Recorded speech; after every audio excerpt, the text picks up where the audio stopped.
So, today we're diving into language, but not in the way you might be thinking. With grammar rules and vocabulary lists. We're going to explore how language is tied to a child's identity, their confidence, and their very sense of belonging in our hyper-connected world.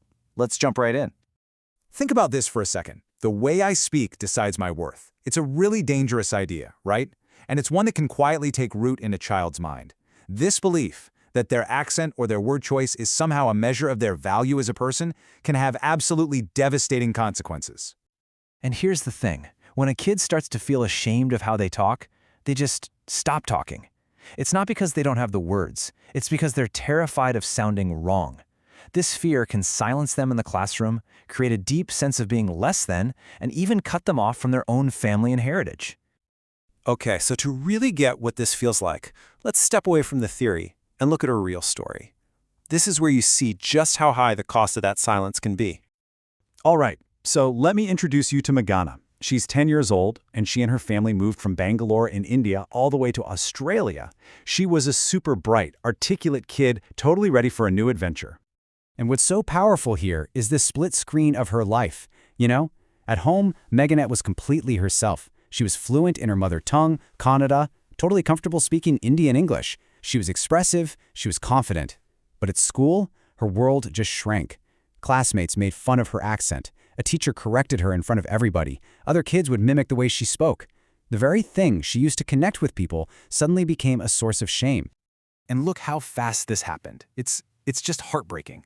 Within a single month, she was already speaking less. By the second month, she was doing everything she could to avoid being singled out, like refusing to read out loud. And by month 3, she had just checked out. She wouldn't participate at all. Her silence wasn't a choice. It was a shield. It was her way of protecting herself. Now, Meghana's story sadly isn't a one-off, which really begs the question, where does this insecurity come from? And that brings us right to our schools, and how different educational systems can actually teach insecurity instead of fluency. So let's break down 2 completely different ways of thinking about education. On one side, you've got a system like the CBSE, which is common in India. The focus there is almost entirely on correctness. You get penalized for mistakes, and perfect grammar is king. But on the other side, you have a system like the IB, the International Baccalaureate. Its main goal is communication. The whole point is to express your ideas, to have discussions, and different accents are just seen as normal. And that first system, the one focused on correctness, it creates this little voice in a kid's head that says, it's better to be silent than to be wrong. Children learn that making a mistake is so risky that it's just safer to say nothing. So you could imagine, when they move to a new country, that little voice becomes a huge wall, blocking them from learning and connecting. This is so important. We have got to completely change how we think about accents. An accent is not a mistake. It's not an error that needs to be fixed. It's a person's story. It's their history and their geography that you can actually hear in their voice. There's no one right way to speak English. There's just different Englishes. Indian, British, Australian, you name it, and every single one is valid. But, this pressure to sound correct has another kind of hidden cost. It's not just about what language you gain, it's about the one you might lose. And when that happens, you're losing way more than just words. Okay, so what happens when a child starts to feel like their mother tongue, the language they grew up with, is, less important? The fallout is huge. They can start to feel disconnected from their own family, especially older relatives. They can get confused about who they are, lose that sense of cultural comfort, and feel like they don't really belong anywhere. Let's just put it out there, plain and simple. Language loss is identity loss. They're not separate things. They're the same.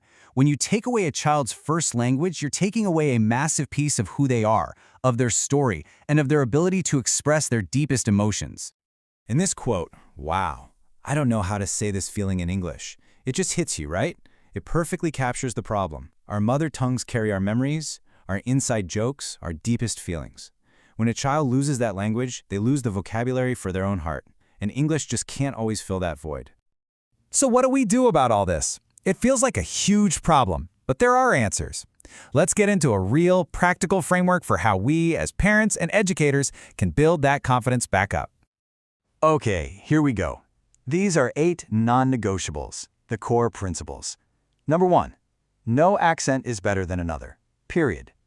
2, communication is always more important than correctness, Value the effort. 3. Mistakes aren't failures, they're just how we learn. 4. Your mother tongue is emotional capital. Protect it fiercely. 5. Being bilingual is a superpower. Celebrate it. 6. And this is a big one.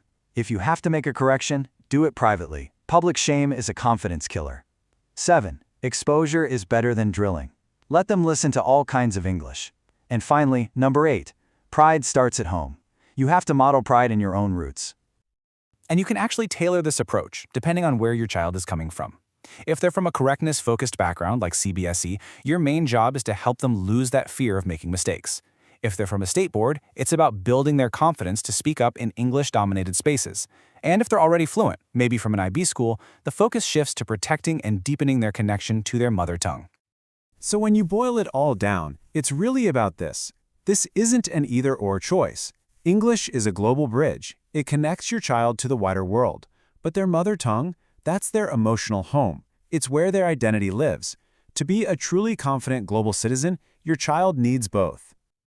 So in the end, it really all comes down to this single, powerful idea.